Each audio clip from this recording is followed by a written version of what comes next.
"Ma'am, I saw this girl today on my street," said the janitor to the sad millionaire CEO. The morning had started like any other Tuesday for Ryan Walker. His alarm buzzed at 5:30, the same time it had for the past 3 years since he'd taken the maintenance position at the Mel Brock Hotel. He silenced it with practiced efficiency, careful not to wake Hannah, whose blonde hair splayed across her pillow in the adjacent room of their modest 2-bedroom apartment on Fletcher Street. At 29, Ryan had learned that life rarely offered second acts. His first act had ended 7 years ago when Hannah's mother walked out 3 months after their daughter was born, leaving nothing but a note that said she wasn't ready to be a mother. He'd been 22, working as a motorcycle mechanic at his uncle's shop, barely making enough to support himself, let alone a baby. Those first months had been the hardest of Ryan's life. Sleepless nights with a colicky infant, learning to change diapers and mix formula while his hands still smelled of engine oil, watching other young men his age go to bars and date and live carefree lives while he measured his days in feeding schedules and pediatrician appointments. There had been moments, dark, desperate moments at 3 a.m. when Hannah wouldn't stop crying, when Ryan had understood, with terrible clarity, why his ex had run. But he'd stayed, not because he was a hero or particularly noble, but because when he looked at Hannah's small face, her tiny fingers wrapped around his thumb, he saw something worth fighting for, worth becoming better for. His Uncle James had helped in those early days, teaching Ryan not just how to be a father, but how to find dignity in whatever life handed you. "It's not the hand you're dealt," James used to say while they worked side by side in the shop. "It's how you play it that matters." James had never married, never had children of his own, but he'd loved Ryan like a son, and Hannah like a granddaughter. His death 3 years ago from a sudden heart attack had left a hole in Ryan's life that still ached in quiet moments. The Mel Brock job had been a lifeline. It paid better than the mechanic work, offered health insurance for Hannah, and had predictable hours. Sure, he wore a blue uniform and yellow rubber gloves instead of grease-stained coveralls, and he pushed a cleaning cart instead of working on engines. But dignity, Ryan had learned, came from how you did your work, not what work you did. He still kept his hand in motorcycle repair, though. His blue Harley-Davidson sat in the apartment complex's parking lot, a 1998 model he'd rebuilt from a salvage yard wreck. On weekends, he'd work on it with Hannah sitting nearby, asking her endless questions about why pistons moved and what made engines roar. The bike wasn't just transportation. It was a reminder that he'd once been good at something, that his hands could create and repair, not just clean. This particular Tuesday morning, Ryan had gotten Hannah ready for school, made her breakfast, scrambled eggs and toast, her favorite, and walked her to the bus stop where she'd chattered excitedly about the upcoming science fair. She was building a model of a combustion engine, and Ryan had been helping her understand the principles every evening after dinner. Watching her enthusiasm for mechanics, for understanding how things worked, filled him with a pride he couldn't quite articulate. Then he'd swung by the corner of Fletcher and Morrison, where a girl he'd never seen before had set up a lemonade stand, handwritten sign, mismatched cups, the works. She couldn't have been more than 23, with striking features that seemed out of place in his working-class neighborhood. Dark circles shadowed her eyes, and her clothes, while clean, had that carefully mended look Ryan recognized from his own wardrobe.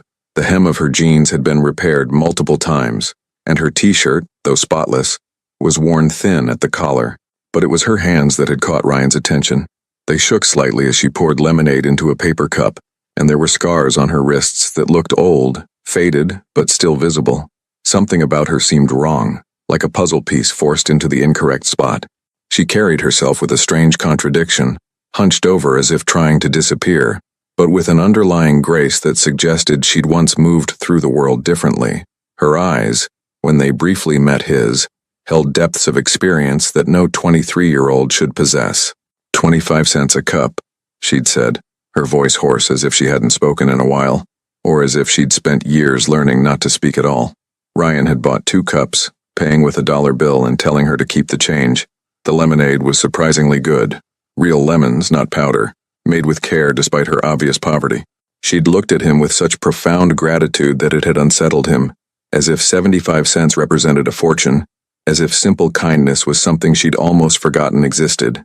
"Thank you," she'd whispered, clutching the dollar like it might disappear. "Thank you so much."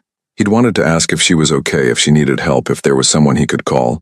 But he'd been running late, and besides, people in his neighborhood learned early not to pry too deeply into others' business. Everyone had their stories, their struggles, their reasons for being where they were. Fletcher Street was a place where people came when they had nowhere else to go, and asking too many questions was considered rude at best, dangerous at worst. Still, as he'd walked away, he'd looked back once. She'd been staring at his blue Harley parked nearby, her expression strange and distant as if the motorcycle meant something to her. The look had lingered in his mind all morning, a puzzle he couldn't quite solve. By 7:15 he was clocking in at the Melbrook Hotel, a gleaming tower of glass and steel that catered to business executives and wealthy tourists. The lobby alone probably cost more than every building on his street combined. Ryan didn't resent the wealth. He'd simply learned to exist in its presence without being defined by his relationship to it. His supervisor, Marcus, a 50-year-old former Marine who ran the maintenance department with military precision, had given him his assignments for the day. "Walker, you're on the penthouse level, Mrs. Davenport requested a deep clean of her private residence." Ryan's stomach had tightened. Celeste Davenport was something of an enigma to the staff. At 24, she'd inherited the Melbrook empire when her father died 2 years ago. 3 hotels, a restaurant group, and a commercial real estate portfolio worth hundreds of millions.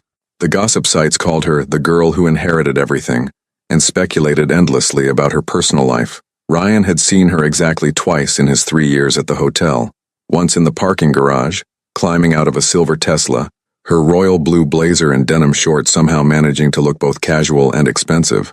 The second time in the lobby, moving with the kind of confidence that came from never having to worry about whether you belonged somewhere. Both times he'd noticed her eyes, blue and somehow sad, despite the wealth surrounding her. The penthouse occupied the entire 45th floor. Ryan had been there before for routine maintenance, but always when Mrs. Davenport was away. The space was stunning in its minimalism, floor-to-ceiling windows overlooking the bay, white walls, sleek furniture that probably cost more than his annual salary, and an emptiness that seemed to echo despite the expensive art and designer pieces. It was, Ryan thought as he pushed his cart through the pristine living room, the loneliest, beautiful place he'd ever seen. He started in the kitchen, wiping down marble countertops that showed no signs of use. The refrigerator held exactly 1 container of Greek yogurt, a bottle of white wine, and several bottles of expensive mineral water. He moved to the living room, dusting surfaces that had no dust, straightening magazines that were already perfectly aligned. That's when he saw the wall. One entire section of the penthouse's western wall was dedicated to photographs. Professional portraits, candid shots, images that told the story of a family that had once existed. Ryan recognized Celeste's father from news articles about the hotel empire. Robert Davenport, dead at 60 from a heart attack. There was a woman who must have been her mother, elegant and blonde, holding a much younger Celeste. Other photos showed family vacations, birthday parties, moments of joy frozen in time. Each frame was expensive, meticulously maintained, arranged with the kind of precision that spoke of someone who spent hours looking at these images, trying to hold on to something that was gone. Ryan had cleaned many wealthy homes during his time at the hotel. He'd seen walls of photographs before, but there was something different about this collection. Most photo walls were displays of happiness, of success, of lives well lived. This one felt more like a shrine, a monument to something that had been broken beyond repair. But it was one photograph, smaller than the others and positioned at eye level, that stopped Ryan's heart. The frame was simple silver, unlike the ornate frames around it. The photograph showed a girl of about 8 years old with blonde hair and the same striking blue eyes as Celeste. She was wearing a yellow dress and white shoes, holding an ice cream cone, but there was something wrong with her expression. She wasn't smiling at the camera with the carefree joy of childhood. Instead, her eyes held a wariness, a kind of knowing sadness that no 8-year-old should possess. It was the look of a child who'd already learned that the world wasn't safe, that happiness could be stolen at any moment. The birthmark below her left ear, star-shaped and distinctive, seemed to glow in the professional lighting of the photograph. Ryan's hand, holding a dusting cloth, began to tremble. That face, those eyes, the distinctive birthmark just below her left ear. He'd seen this girl. Not the child in the photograph, but this same face aged by 15 years. This morning, on Fletcher Street, selling lemonade with shaking hands, and a voice that sounded like it had forgotten how to be heard. The resemblance wasn't just strong, it was exact. The shape of the eyes, the way they tilted slightly at the outer corners, the particular curve of the mouth, the structure of the cheekbones. Ryan had spent 7 years studying Hannah's face, memorizing every detail, learning to read emotions in the set of a jaw, the flicker of an eye. He knew what people looked like. He understood facial recognition in the way that fathers do, in the way that made him able to spot his daughter in a crowd of hundreds at her school assembly.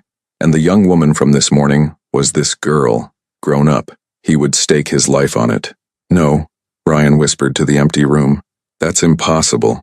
But he'd spent 7 years studying Hannah's face, memorizing every detail, learning to read emotions in the set of a jaw, the flicker of an eye. He knew what people looked like. And the young woman from this morning was this girl, grown up. He pulled out his phone, his hand shaking so badly he almost dropped it. He'd taken a photo that morning, just a quick snap because Hannah had been excited about the lemonade stand and wanted to see it later. He pulled up the image, comparing it to the photograph on the wall, the birthmark, the exact same distinctive birthmark below the left ear. Ryan's mind raced through possibilities, each more unlikely than the last. A relative? But the resemblance was too exact. A coincidence?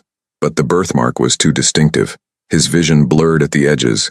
As the implications crashed over him, he was still standing there, phone in one hand, dusting cloth in the other, when the elevator doors opened and Celeste Davenport walked into her penthouse. Ryan jumped, nearly dropping his phone, and scrambled to shove it into his pocket. "I'm sorry, Mrs. Davenport," he stammered, suddenly hyper-aware that he was wearing yellow rubber gloves and a maintenance uniform while standing in the private residence of a billionaire. "I didn't know you were coming back," Marcus said.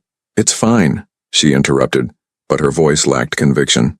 Up close, Ryan could see the exhaustion etched into her features. She was wearing the same royal blue blazer he'd seen her in before, paired with white designer shorts and blue heels that probably cost more than his motorcycle. Her blonde hair was pulled back in a sleek ponytail, her tan speaking of beach vacations and time spent somewhere warmer than their current October weather. But it was her eyes that struck him. They were red-rimmed, as if she'd been crying. "I can come back later," Ryan offered, already moving toward his cart. "No." The word came out sharper than she seemed to intend. She closed her eyes, took a breath, and when she opened them again, some of the hardness had softened. "No, please continue. I just needed to pick something up." She moved toward her bedroom and Ryan turned back to his dusting, trying to appear professional while his mind screamed at him to say something, do something. That girl on Fletcher Street could be starving, could be in danger, could be... "Mrs. Davenport." The words were out before he could stop them. Celeste paused in her bedroom doorway, turning to face him with a mixture of surprise and polite distance. Ryan's mouth went dry. What was he doing? You didn't just approach a woman like Celeste Davenport with wild theories about mysterious girls and impossible coincidences. He was a janitor. She was a billionaire. There were protocols, boundaries, entire social structures designed to keep people like him from speaking to people like her about anything beyond, "Yes, ma'am," and "Right away, ma'am." But that girl on Fletcher Street, those haunted eyes, that birthmark. "I'm sorry," he managed, his voice rough. "This is completely inappropriate, and I apologize, but I need to ask you something." Celeste's expression shifted from surprise to something warier. Her hand moved subtly toward her phone. Ryan realized how this must look. A strange man in her private space, his hands shaking, his voice urgent. "The photograph," he said quickly, gesturing toward the wall. "The little girl in the silver frame, with the yellow dress. Who is she?" The change in Celeste was instantaneous and devastating. All the color drained from her face. Her hand, halfway to her phone, fell to her side. For a long moment she simply stared at him, and Ryan watched as a dozen emotions flickered across her features. Shock, pain, suspicion, and something that looked almost like hope before being ruthlessly suppressed. "Why?" The single word was barely a whisper. Ryan's heart hammered against his ribs. "Because I think I saw her this morning, on Fletcher Street, selling lemonade." The silence that followed was so complete that Ryan could hear the hum of the building's ventilation system, the distant sound of traffic 45 floors below. Celeste's face had gone completely white, and for a terrible moment Ryan thought she might faint. "That's not possible," she finally said, but her voice shook. "Sophia has been missing for 15 years. She was 8 years old when she disappeared. The police said, everyone said, she's dead. Sophia," the name gave the little girl in the photograph an identity, made her real in a way that settled like lead in Ryan's stomach. "I could be wrong," Ryan said quickly, though every instinct screamed that he wasn't. "I probably am. The resemblance was so striking, and that birthmark." "What birthmark?" "Below her left ear. It's distinctive, sort of star-shaped." Celeste swayed and Ryan instinctively moved forward, ready to catch her if she fell. She held up a hand, stopping him, and moved to the white leather couch, sinking onto it as if her legs could no longer support her weight. "Show me," she whispered. "If you have a photo, show me." Ryan pulled out his phone with trembling fingers, pulled up the image and handed it to her. He watched as she stared at the screen, her chest rising and falling with increasingly rapid breaths. One hand came up to cover her mouth. "Oh my God," she breathed. "Oh my God, that's her. That's Sophia's face. Older, but that's—" Her voice broke. "Where did you say this was?" "Fletcher Street, corner of Morrison." She had a lemonade stand set up this morning around 6:45. Celeste was already standing, grabbing her purse, her phone. "We need to go there. Now. Right now. Mrs. Davenport, maybe we should call the police." "No." The word cracked through the penthouse like a gunshot. Celeste was shaking, her carefully maintained composure fracturing before his eyes. "No police, not yet. If it's really her, if she's been alive all this time, I need to see her first. I need to—" She couldn't finish the sentence. Tears were streaming down her face now, cutting tracks through her makeup. Ryan made a decision that would change everything. "Okay, we'll go, but I'm driving." 20 minutes later, they were on his blue Harley-Davidson, Celeste Davenport clinging to his back, her arms wrapped around his waist as he navigated through morning traffic toward Fletcher Street. She'd looked at the motorcycle with something like disbelief when they'd reached the parking garage, but she'd climbed on without hesitation, and Ryan had noticed her surprise when she'd felt how smooth the ride was, how well-maintained the bike felt beneath them. He'd wanted to tell her that he knew motorcycles better than he knew cleaning products, that this bike was the one thing in his life that he'd built exactly as he wanted it. But there wasn't time for explanations, and besides, she was too lost in her own thoughts to care about his history with engines. Fletcher Street looked different at mid-morning than it had at dawn. The early shift workers were gone, replaced by retired folks on their porches and stay-at-home parents heading to the grocery store. Ryan's apartment building, a weathered 3-story structure with chipped paint and a parking lot full of cars that had seen better days, looked even more worn in the harsh daylight. The corner of Fletcher and Morrison was empty. No lemonade stand, no girl, nothing but a discarded cardboard sign that read Lemonade 25C in shaky handwriting. Ryan felt Celeste's grip on his waist tighten. He pulled the Harley over, killed the engine, and they both climbed off. Celeste walked to the corner like a woman in a dream, picking up the sign with trembling hands. "She was here," Celeste whispered. "She was really here. My neighbor might have seen which way she went," Ryan offered. "Mrs. Chen, she sits on her porch most mornings. She sees everything." They found Mrs. Chen exactly where Ryan expected, on the worn porch of the building next to his, crocheting what looked like another blanket for her endless supply of grandchildren. "Ryan," she greeted him warmly before her eyes went wide at the sight of Celeste. Even in her distress, Celeste was unmistakably wealthy, from her designer clothes to the way she carried herself. She stood out on Fletcher Street like a diamond in a coal mine. "Mrs. Chen, this morning, that girl with the lemonade stand. Did you see where she went?" The elderly woman's face grew concerned. "That poor thing. Yes, I saw her. She packed up around 8:30, headed toward the old Morrison Plaza apartments, the condemned building at the end of the block." Ryan's blood ran cold. The Morrison Plaza had been scheduled for demolition for 2 years. It was a death trap of exposed wiring, rotted floors, and structural damage. The city had it fenced off, but everyone knew the fences were more suggestion than barrier. "Thank you, Mrs. Chen." Ryan was already moving back toward his Harley. The Morrison Plaza loomed at the end of Fletcher Street like a rotting tooth in an otherwise functioning mouth. 6 stories of crumbling brick and broken windows. It had once been the neighborhood's pride, affordable housing with a community center and a playground. Now it was just another casualty of funding cuts and bureaucratic red tape. Ryan had explored it once, years ago, when he'd first moved to the neighborhood. He'd been looking for salvageable parts from the old maintenance shop in the basement before he'd realized how dangerous the structure was. He'd never gone back, but someone had.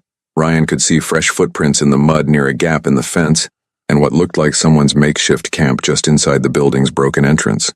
"Stay behind me," he told Celeste. For once, she didn't argue. They slipped through the fence and into the building. The smell hit Ryan first. Mildew, decay, and something else. Something human. Someone had been living here, and recently. There were empty food containers carefully organized despite their poverty. A sleeping bag that had been patched multiple times. A small collection of items that looked like they'd been scavenged from dumpsters. a hairbrush, some soap, a water bottle, and on the wall, carefully arranged, were photographs. Ryan's hands shook as he examined them. They were all of the same people, Celeste's family. Some looked like they'd been cut from magazines or newspapers. Others looked like they'd been taken from a distance. Candid shots of Celeste getting into her car, walking into the hotel, living her life completely unaware that someone was watching. "Oh, God," Celeste whispered beside him. "She's been watching me. All this time, Sophia's been alive and she's been watching me. Mrs. Davenport." "Celeste," she interrupted. "After this, I think you can call me Celeste." A sound from above them, footsteps on rotted wood. Both of them looked up, and Ryan saw a flash of movement on the second floor. "Sophia!" Celeste's voice cracked with desperation. "Sophia, please, it's me, it's Celeste." The footsteps paused. Silence stretched, heavy with possibility. Then, so quietly that Ryan almost didn't hear it. "Letty?" Celeste's childhood nickname.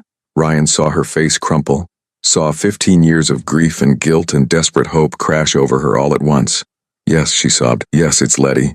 Please, Sophia. Please come down." More silence. Then slowly a figure appeared at the top of the stairs. Even from this distance, Ryan could see the resemblance. The same bone structure, the same eyes, the same birthmark below her left ear. But this woman was painfully thin, her clothes hanging off her frame, her hair matted despite obvious attempts to keep it clean. This was the girl from the lemonade stand. This was Sophia Davenport, missing for 15 years, presumed dead, now standing in a condemned building staring at her older sister with a mixture of longing and terror. "I can't," Sophia whispered. "Letty, I can't go back. They'll kill me. They said if I ever tried to go home, they'd kill me." Celeste took a step forward, hands outstretched. Who? Who said that?" "Sophia, please just tell me what happened. Tell me where you've been.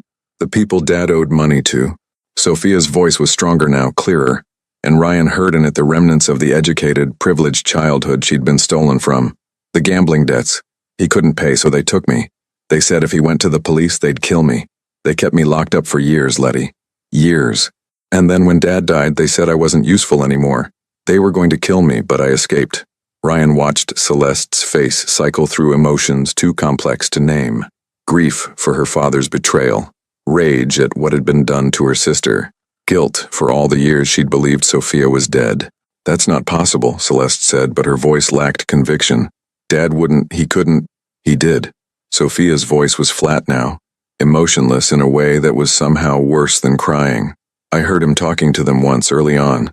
He was trying to negotiate, begging them not to hurt me, but he never paid, Letty. The gambling was too much. He couldn't stop and he couldn't pay, so they kept me." Ryan's mind was reeling. Robert Davenport, the billionaire hotel magnate, the man whose portrait hung in the lobby of the Melbrook, had been a degenerate gambler who'd essentially traded his daughter to pay his debts. "Where have you been these past 2 years?" Celeste asked. "After Dad died? Hiding, moving from place to place. I didn't know if they'd still be looking for me. I came back to the city 6 months ago and I've been watching you. I wanted to see you, but I was too afraid. And then this morning, I saw him." She pointed at Ryan. "And he was kind to me. Just simple kindness. It made me think maybe I could risk coming closer." Celeste was climbing the stairs now, moving slowly, as if approaching a wild animal that might bolt. "Sophia, please, let me help you. You don't have to hide anymore. I have money, security, lawyers. We can keep you safe. You don't understand." Sophia was backing away now toward a window that opened onto a fire escape. "These people, they're connected to everything. The police, the courts, city officials. Dad told me their names once when I was first taken. Important men. Men who can't afford to have witnesses." "Then we'll go public," Celeste said desperately. "We'll tell everyone what happened. They can't hurt you if everyone knows. You don't know that. You don't know what they're capable of. I know that I lost you once, and I'm not losing you again." Celeste was close enough now to reach out and touch her sister. "Sophia, please. You're all I have left. You're all I've ever wanted back." Ryan saw the moment Sophia's resistance cracked, saw the little girl she'd once been flicker across her features before being buried under 15 years of trauma. She reached out tentatively and took Celeste's hand. The sisters embraced, and Ryan turned away, giving them privacy for a moment that felt too intimate for observers. His hands were shaking, his mind trying to process everything he'd just learned. He pulled out his phone, not to take photos or record anything, but simply because he needed something to hold, something to ground him in reality. That's when he saw it.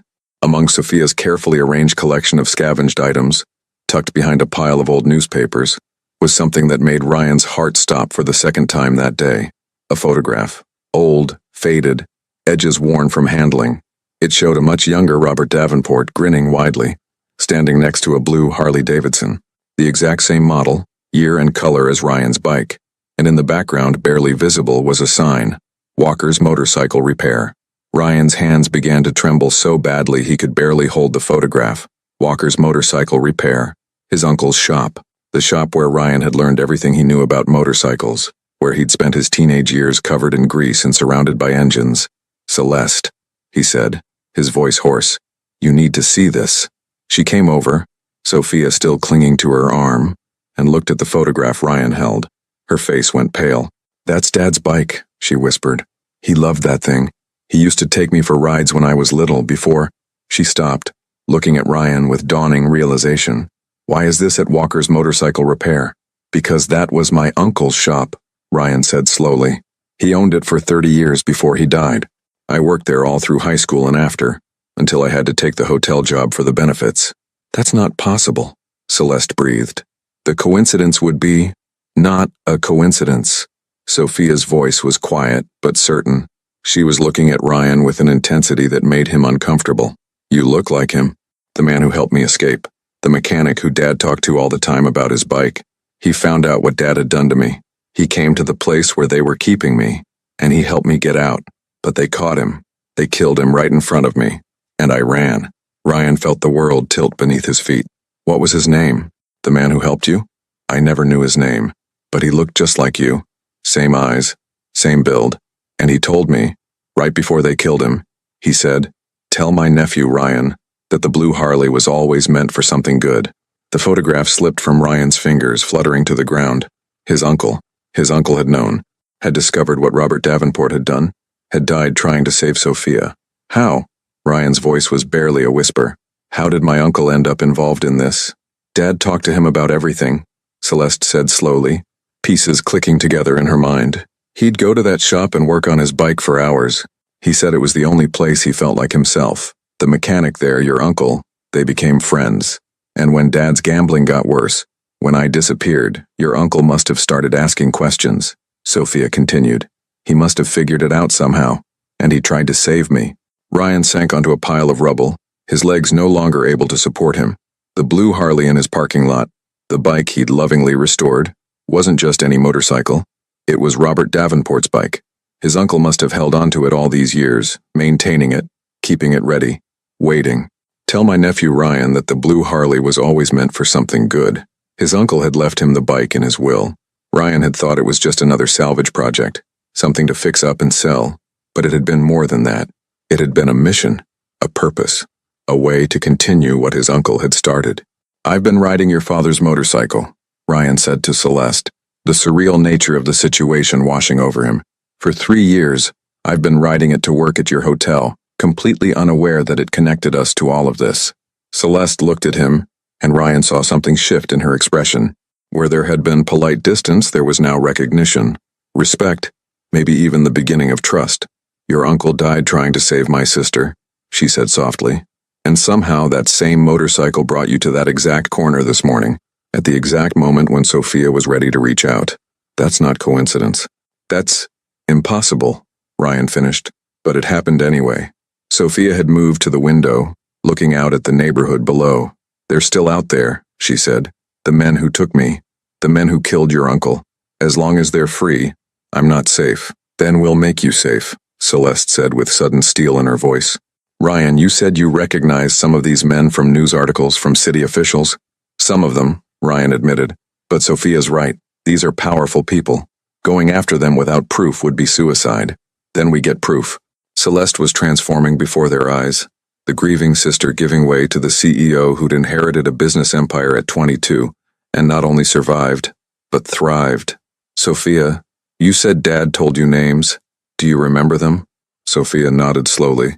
"I remember everything. I've had 15 years of nothing to do but remember. Then we document everything. We find evidence. We build a case so airtight that even their connections can't save them. Celeste turned to Ryan. I need your help. I know I have no right to ask, especially after what these people did to your uncle, but you don't have to ask, Ryan interrupted. My uncle died for this, for her. He gestured to Sophia. I'm not walking away now. It will be dangerous, Celeste warned. If they realize we're investigating, I'm a janitor in your hotel, remember? I'm invisible. I can go places, hear things, see things that you never could. Ryan stood, decision made. Plus, I owe it to my uncle. He tried to finish this and he died trying. The least I can do is carry it forward. Celeste looked at him for a long moment and Ryan saw her reassessing everything she'd thought she knew about the man in the yellow rubber gloves who cleaned her penthouse. Okay, she finally said. But first we get Sophia somewhere safe. Somewhere these people won't think to look. My apartment, Ryan offered immediately.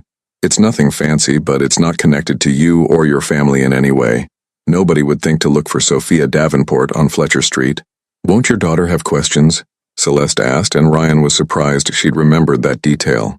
Hannah knows what it's like to need help, Ryan said simply, and she's better at keeping secrets than most adults I know. They left the condemned building together, 3 people bound by tragedy and an impossible coincidence that was starting to look more like fate. Ryan's blue Harley, carrying 2 passengers instead of 1, looked almost symbolic as it carried them toward Fletcher Street, and whatever came next. As they rode, Celeste's arms wrapped tightly around Ryan's waist. He thought about all the small moments that had led to this one. His uncle taking that job at the motorcycle repair shop. Robert Davenport bringing his blue Harley there. The friendship that had developed. The secret that had been discovered. The sacrifice that had been made. The bike that had been passed down, restored. Ridden to work every day for 3 years until this exact morning when Ryan had stopped for lemonade at exactly the right corner at exactly the right time. His uncle had said the blue Harley was meant for something good. Maybe this was it. Maybe every turn of the wheels, every mile ridden, had been leading to this moment. To 3 people with nothing in common except pain and a desire for justice, riding together toward an uncertain future. Ryan pulled into his apartment complex parking lot as the midday sun beat down on the cracked asphalt. Celeste climbed off the bike with surprising grace despite her designer heels. Sophia moved more carefully, her body still adjusting to freedom after years of captivity and months of barely surviving. Mrs. Chen was still on her porch, and her eyes went wide as she watched Ryan help both women off his motorcycle. The gossip would be all over the building by dinner time, but Ryan found he didn't care. Let them talk. Let them wonder. The truth was stranger than any story they could invent. His apartment was on the 2nd floor, and Ryan unlocked the door with hands that had finally stopped shaking. Inside, it was exactly what it looked like. A working-class home kept clean through necessity and pride. The furniture was second-hand but carefully maintained. Hannah's artwork covered the refrigerator, the small kitchen table where they ate dinner together every night, the bookshelf full of philosophy books Ryan bought at library sales, and Hannah's growing collection of science fair trophies. Celeste looked around, and Ryan braced himself for judgment, for the kind of pity that would make him regret this decision. But when she met his eyes, all he saw was respect. You've made a home here, she said quietly. A real home. Sophia had moved to the window, looking out at Fletcher Street with an expression Ryan couldn't quite read. I used to live in a place like this, she said softly. Before, with my friend Mia and her family. It was my favorite place in the world. What happened to Mia? Celeste asked gently. I don't know. After I was taken, I never saw her again. I used to wonder if she thought I'd abandoned her, if she hated me for disappearing without saying goodbye. Ryan felt something click in his mind, a connection forming that seemed as impossible as everything else that had happened today. Sophia, what was Mia's last name? Chen, Sophia said, turning from the window. Mia Chen. Why? Ryan moved to the window, looking down at the porch next door where Mrs. Chen still sat, crocheting away. Is that her grandmother? The woman who told us where you'd gone? Sophia's hand flew to her mouth. Mrs. Chen, oh God, is she still alive after all these years? Very much alive, Ryan confirmed. And if Mia is her granddaughter, there's a good chance she's still in the neighborhood. Mrs. Chen's family has been here for 40 years. Tears were streaming down Sophia's face now, but for the first time since they'd found her, they seemed like tears of hope rather than despair. Would it be okay if... Go, Celeste said, smiling through her own tears. We'll be right here. They watched from the window as Sophia made her way down the stairs and across to Mrs. Chen's porch. saw the old woman's face transform from confusion to shock to joy, watched as she called into her house and a woman in her mid-30s emerged, followed by a teenage boy. "That's Mia," Sophia whispered from just outside the door. "That's really her." The reunion that followed was something Ryan knew he'd remember for the rest of his life. Two women who'd been best friends as children, torn apart by circumstances beyond their control, finding each other again against all odds. Mrs. Chen crying and laughing and holding Sophia like she was one of her own grandchildren. The teenage boy looking confused but happy because his mother and grandmother were happy. "This neighborhood," Celeste said quietly beside Ryan. "You've built something here. Something real. I've spent my whole life in penthouses and mansions, and I've never seen anything like this. This community you have. It's not perfect," Ryan said. "There's poverty here, crime, people barely getting by. But yeah, there's also this. People who look out for each other. That's more than I've ever had." Celeste's voice was so quiet Ryan almost didn't hear it. "I have money, but I don't have this. I don't think I've ever had this." Ryan looked at her, really looked at her, and saw past the designer clothes and the billions of dollars to the woman underneath. 24 years old. Alone in a penthouse apartment with an empty refrigerator and a wall of photographs that were all she had left of her family. Running a business empire she'd never asked for. Sleeping in a bed that was probably worth more than his car but was also achingly empty. "You could have it," he said, surprising himself with the words. "If you wanted it. This kind of community, it's not about money. It's about showing up, about being present, about caring." "I don't know how to do that," Celeste admitted. "I've been taught my whole life that I need to maintain distance. That getting too close to people makes you vulnerable." "You are vulnerable," Ryan said gently. "We all are. The difference is whether you face that vulnerability alone or with people who care about you." Before Celeste could respond, Hannah's school bus pulled up to the stop at the end of the street.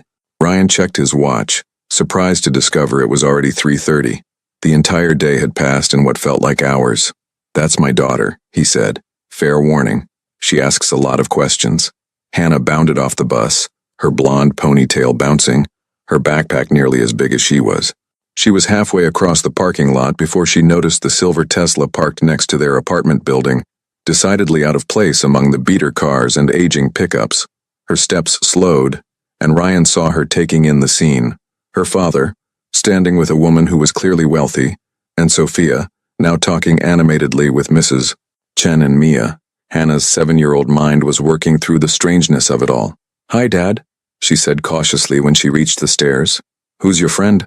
"Hannah, this is Mrs. Davenport. She owns the hotel where I work." "Mrs. Davenport, this is my daughter, Hannah." "You can call me Celeste," Celeste said, crouching down to Hannah's eye level in a way that Ryan hadn't expected. "It's nice to meet you, Hannah. Your dad has been a tremendous help to me today." Hannah studied Celeste with the frank assessment that only children could pull off without being rude. "You've been crying," she observed. "Are you okay?" Celeste's smile was genuine, if a bit watery. "I am now. Your dad helped me find someone very important who I thought I'd lost forever." "That's good." Hannah turned to Ryan. "Is she staying for dinner? Because we only have chicken nuggets and I don't think rich people eat those." Ryan felt his face flush with embarrassment, but Celeste laughed. A real laugh that transformed her entire face. "I love chicken nuggets," she said seriously, "and I haven't had them in years." "Then you can definitely stay," Hannah declared. "Come on, I want to show you my science fair project. It's about how motorcycle engines work. Dad's been teaching me." As Hannah tugged Celeste toward the apartment chattering about pistons and combustion, Ryan caught Sophia's eye across the parking lot. She was smiling, actually smiling, for the first time since he'd seen her that morning. Mrs. Chen called over to him.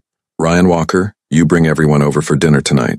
I'm making dumplings and Mia's bringing her famous noodles. We've got 15 years of catching up to do." And just like that, Ryan's quiet Tuesday evening transformed into something else entirely.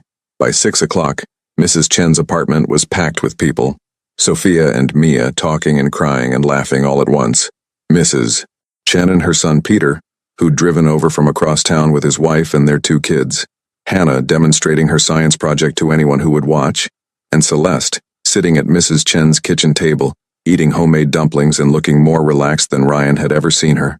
He stood in the doorway, holding a beer that Peter had pressed into his hand, and tried to process how his life had completely changed in less than 12 hours. This morning, he'd been Ryan Walker, hotel janitor, single dad, Guy who kept to himself and didn't expect much from life, beyond making sure his daughter had what she needed.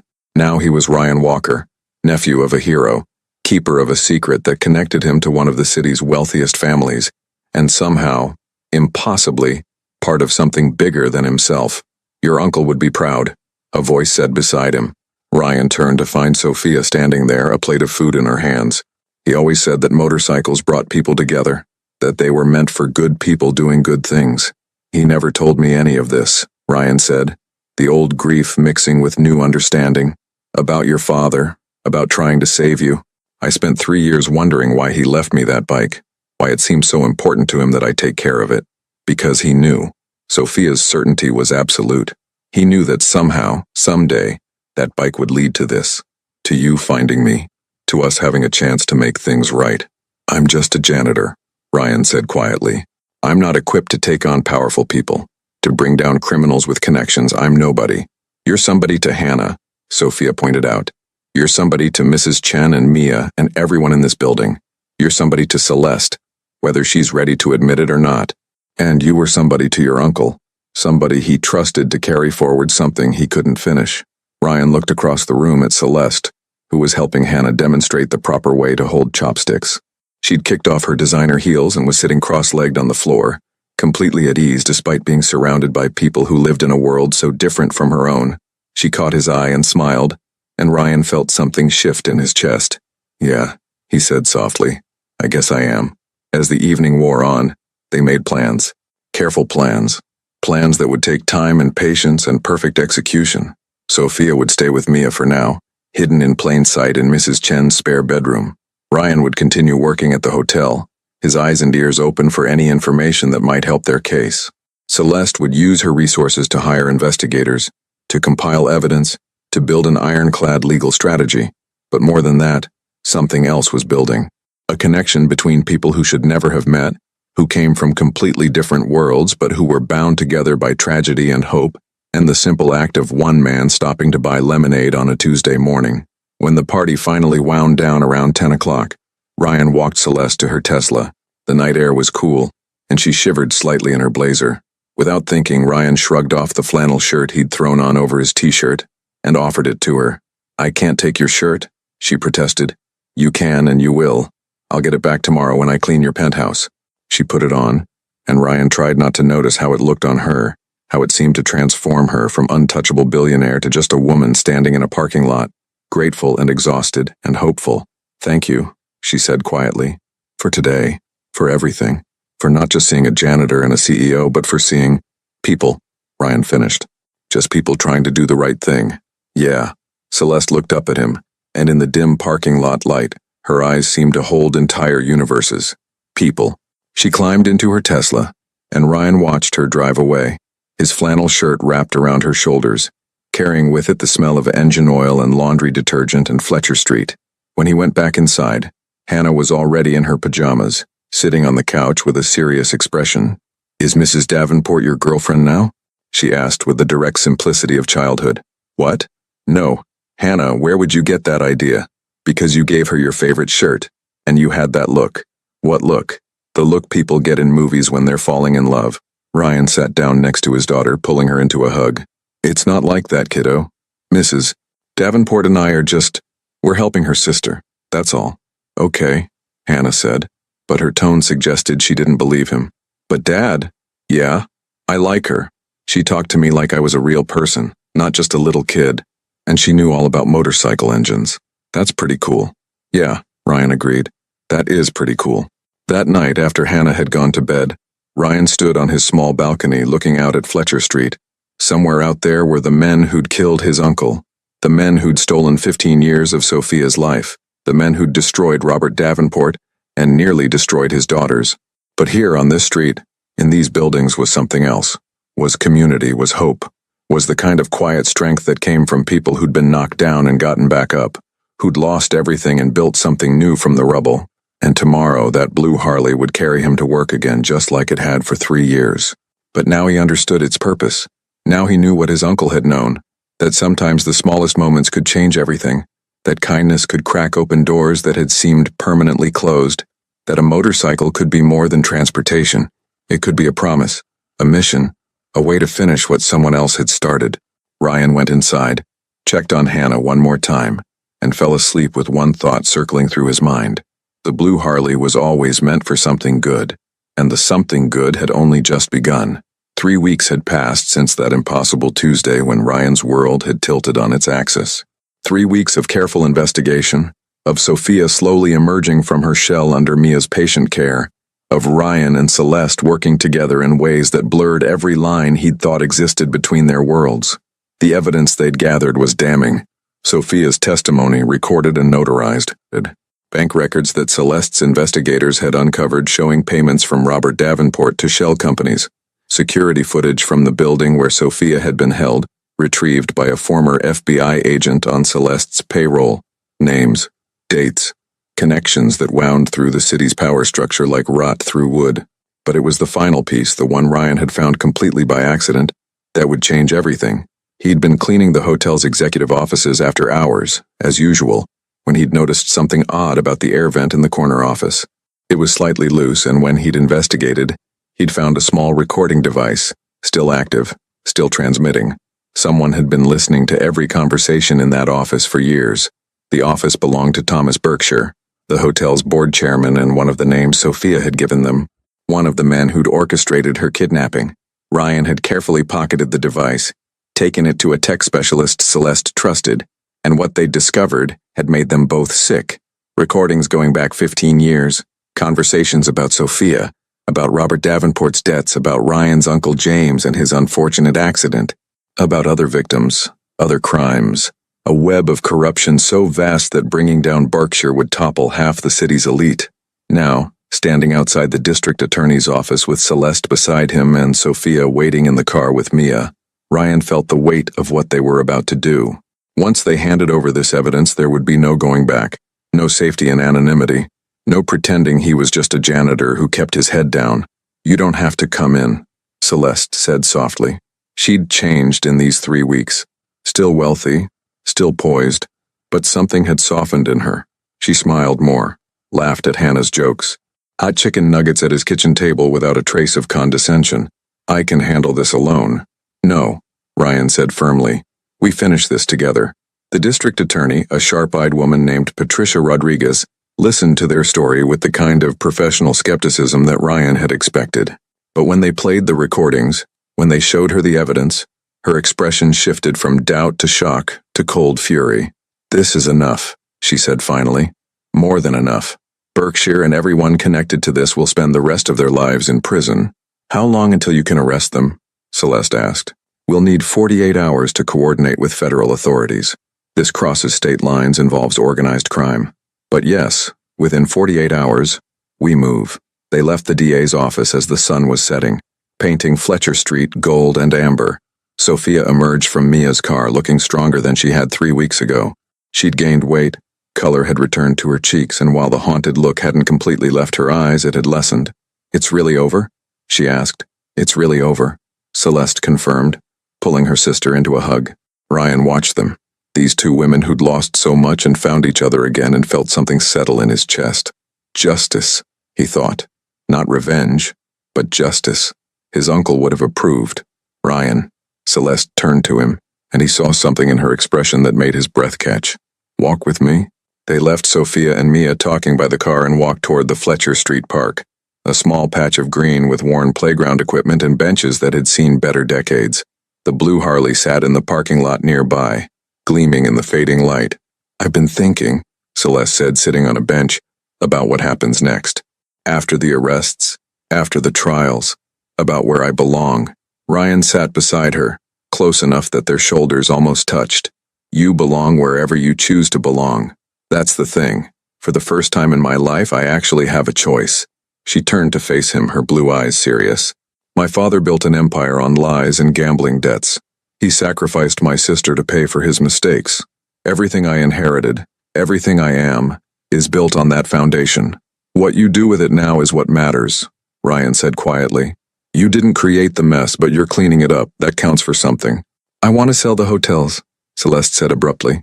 "Not just the Melbrook, all of them. Turn the money into something that actually helps people. Affordable housing, community centers, Programs that support single parents like you. She laughed, a sound with edges of nervousness. My lawyers think I'm insane. Are you insane? Probably.